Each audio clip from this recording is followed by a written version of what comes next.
નમસ્તે વિદ્યાર્થી મિત્રો, સુપ્રભાતમ, ગુડ મોર્નિંગ। આજે હું તમારી સમક્ષ ધોરણ 8 વિષય છે હિન્દી અને જેમનું લેસન પણ છે 8મું જ માં કહ એક કહાની, જેના કવિ છે મેથિલી શરણ ગુપ્ત। જો અહીંયા કાવ્યને કહાની રૂપે પ્રસ્તુત કરવામાં આવી છે। મારને વાલે से बचाने वाला बड़ा होता है, यह उक्ति चरितार्थ हुई है गौतम बुद्ध के जीवन से।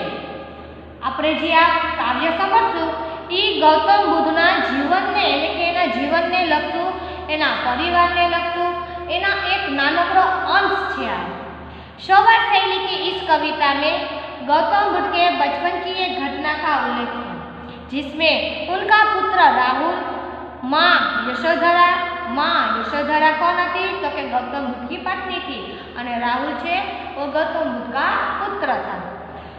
यशोधरा से राजकुमार सिद्धांत की उसी कहानी को दोहराने का आग्रह करता है, जिससे उपयुक्त उक्ति परिभाषित हुई थी। गौतम बुद्धનું છે એનું સૌપ્રથમ નામ શું હતું? સિદ્ધાર્થ હતું। એ તો જ્યારે સંસારમાંથી ત્યાગ દે અને સાધુ સંતોની વચ્ચે એટલે કે ભગવો વેશ ધારણ કરે છે ત્યારે એને ગૌતમ બુદ્ધનું નામ આપવામાં આવે છે। આજે હું તમને આ કાવ્ય છે એ કહાની રૂપે છે, હું તમને સમજાવીશ। माँ कह एक कहानी, बेटा समझ लिया क्या तूने मुझको अपनी नानी। तो माँ कहती है, राहुल माँ से कहता है कि माँ तू मने एक कहानी सुना। बेटा समझ लिया क्या तूने मुझको अपनी नानी। એટલે શું કહે છે કે यशोधरा कहती है कि कहानी सुनाने का काम तो कौन करती है? नानी दादी करती है। कि क्या तूने मुझे अपनी नानी समझ लिया है? करती है मुझसे यह चेटी એટલે કે दासी। तू मेरी नानी की बेटी, कह लेती ही लेती, राजा था या रानी, माँ कहो एक कहानी। शू कहे छे? यह दासी मुझसे कहती है कि तुम मेरी नानी की बेटी हो।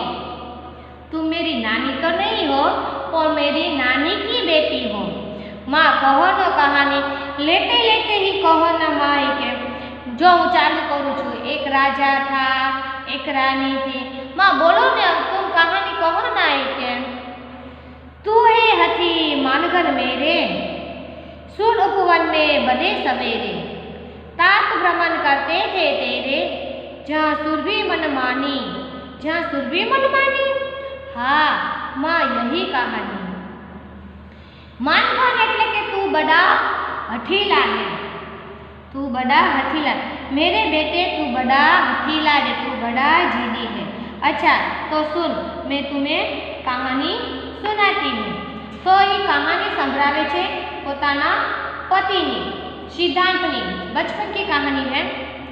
सुन उपवन में बड़े सवेरे, एक दिन बड़े सवेरे तात भ्रमण करते थे तेरे। तात એટલે કે પિતા, ભ્રમણ એટલે ફરવું, ઉપવન એટલે બગીચો। सुन एक दिन बड़े सुबह तेरे पिता बगीचे में भ्रमण कर रहे थे એટલે કે घूम रहे थे, जहाँ सुरभि मनमानी, उस समय वातावरण में सुगंध फैली हुई थी। जहाँ सुरभि मनमानी, हाँ माँ यही कहानी, वहाँ मनपसंद खुशबू फैली हुई थी। हाँ माँ मने यही कहानी सुनावो।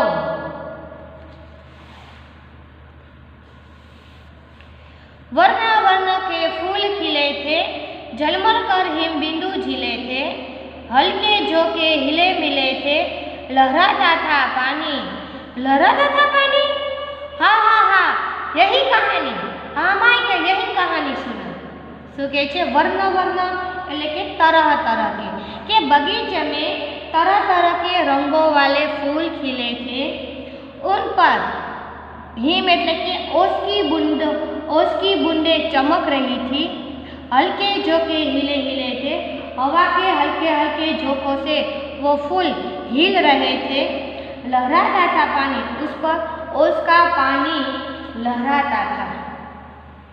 बगीचे में तरह तरह के फूल खिले थे।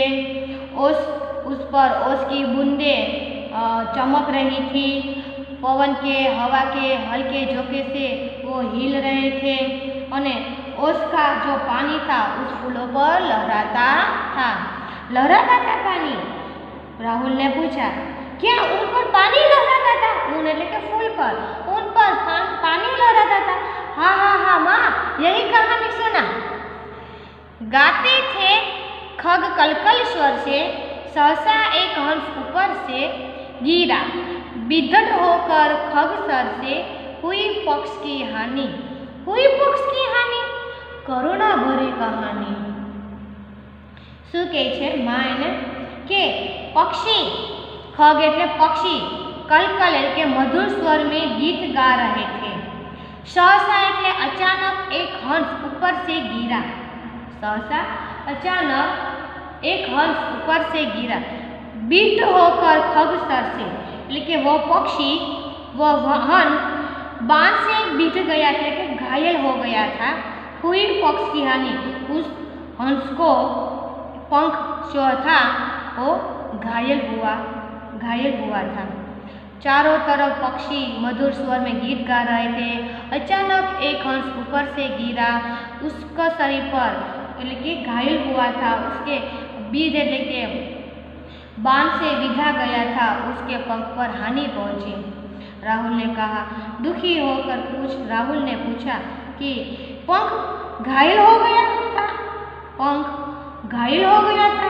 यह तो माँ बहुत करुणा भरी दुखदायक कहानी है, दुख भरी कहानी है।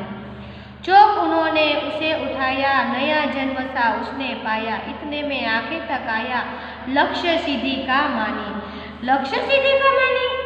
कोमल कठिन कहानी है माँ। एक कारण शू कहे छे?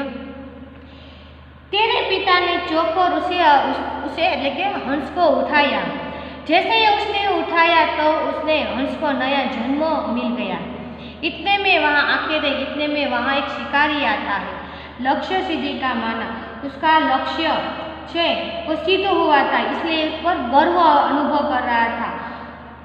लक्ष्य सिद्धि का मानी, कोमल कठिन कहानी। क्या अचूक निशाने का अभिमानी है? लेकिन वो निशान ने उसे सही गया आखिर तक का, तो उसे अभिमान आ गया है कि माँ ये तो कोमल थी, उस पर अब कठिन लेकिन एकदम करुणा भरी कहानी बन गई है माँ। मांगा उसने आहत पक्षी, तेरे तात किंतु थे रक्षी। तब उसने जो था खग पक्षी, हट करने की ठानी। हट करने की ठानी। अब बढ़ चली कहानी। शू कहे छे के शिकारी ने तेरे पिता से वो आहत लेके घायल हुआ पक्षी मांगा। तेरे तात किंतु थे रक्षी, किंतु परंतु तेरे तात पक्षी क्या रक्षा करने वाला था। तब उसने जो था खग पक्षी, तब पक्षियों का मांस खाने वाला वह शिकारी पक्षी लेने पर हट करने की ठानी, लेकिन अपनी जिद पर अड़ गया कि मुझे अपना पक्षी दे दो। शिकारी ने तेरे पिता से घायल पक्षी मांगा, परंतु तेरे पिता पक्षी की रक्षा करने वाला था। तब जो वो शिकारी था, वो मांस खाने वाला वो शिकारी पक्षी लेने पर अड़ जाता है, वो एकदम जिद पर आ जाता है कि मेरा शिकार है, मुझे दे दो। हट करने की ठानी। राहुल बोला, वो अड़ गया लेकिन वो हट करने लगा। अब बढ़ चली कहानी। अब तो मामला बहुत आगे बढ़ गया है माँ। हुआ विवाद सदैव निर्दय में, उभय आग्रही थे स्व विषय में। गई बात तब न्यायालय में, सुनी सभी ने जानी। सुनी सभी ने जानी, व्यापक लेकिन चारों ओर फैल गई हुई कहानी।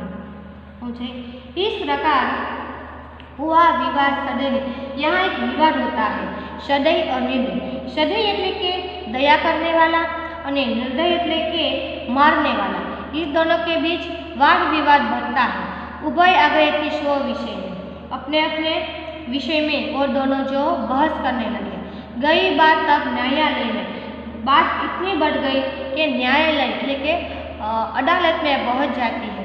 सुनी सभी ने जानी। यह घटना जो है वो सभी ने सुनी और मालूम पड़ी कि एक शिकारी ने एक पक्षी को बांध से घायल किया। यह बात चारों तरफ फैल जाती है। सुनी सभी ने जानी। राहुल ने कहा यह बात सभी को मालूम पड़ गई, सभी ने सुनी, तब तो यह बात चारों तरफ फैल गई। राहुल तू निर्णय कर, इसका न्याय पक्ष लेता है किसका?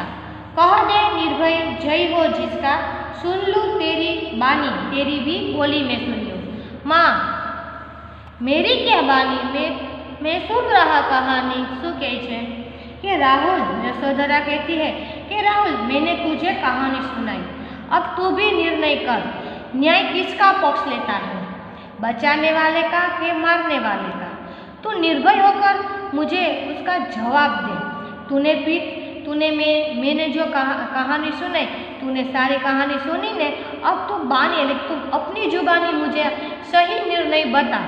तो बेटा कहता है कि माँ मैं क्या बताऊँ, मैं तो खाली कहानी सुन रहा था।